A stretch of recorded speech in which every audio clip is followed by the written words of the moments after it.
Mga langga, good morning, good morning. Nakita niyo yung malunggay ko na yan? Na dahil sa sobrang init no summer. Ngayon kasi papalamig na papa-winter na. Ayan siya, nawala siya ng dahon. Akala ko namatay na siya. Pero, dinidiligan ko siya. Ayan! Nasa baba yung dahon niya. Kaya siguro, mas magandang putulin ko yan dyan.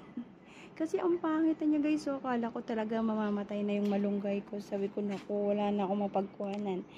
Dahil ngayon, magtitinolang manok ako. Kukuha tayo dyan guys, para dumami yan. Kasi ang ganda ng tubo niya.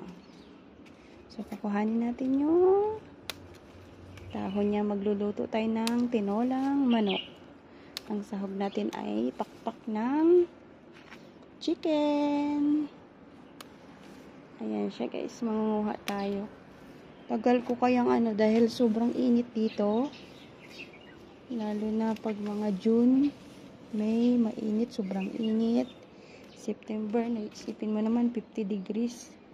Ang init, kaya grabe talaga. Ngayon, gugulay tayo nito. Itong malunggay. Kawawa naman na kinuhanan na natin ng dahon na ganyan pa lang siya. Pero, sabi nila, kuhanan daw para mas lalong lumago. Yun daw sabi nila. At, yung malunggay ko naman na isa pa guys na puno, dito. Malunggay yan siya oh. Kala ko namatay din yan. Pero, may tumubo siya. Ito yung dito malunggay. Ayan siya. So, meron namang dahon-dahon na nag-start na siya ng dahon. Ibig sabihin, hindi siya namatay.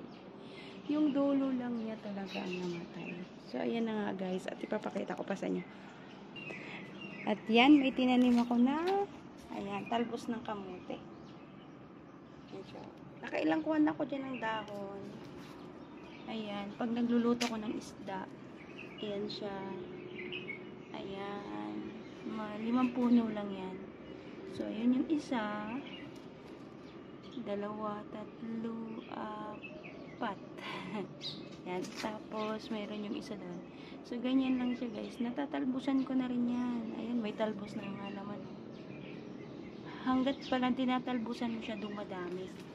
So, tapos ito yung pang-5. Ayan. O, diba? Para-paraan lang dito sa Dubai. Makakain ka lang ng gulay ng Pinas. So, malunggay. Dati mayroon akong kangkong kaso namatay na siya sa sobrang init.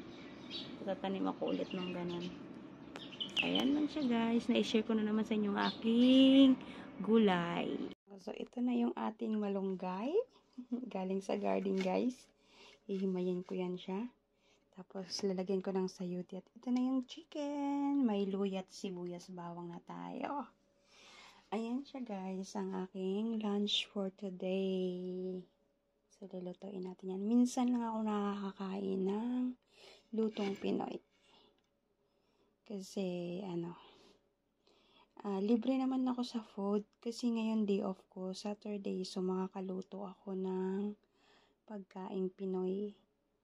At saan ako magluluto? Dito lang sa room ko. Sa rice cooker. At ang rice cooker ko naman ay maganda. Kaya, nakakapagluto ako ng ulam, kahit anong ulam sa rice cooker. Ayan. So, na-share ko sa inyo ang aking ulam for today. Excited ako kasi lutong Pinoy.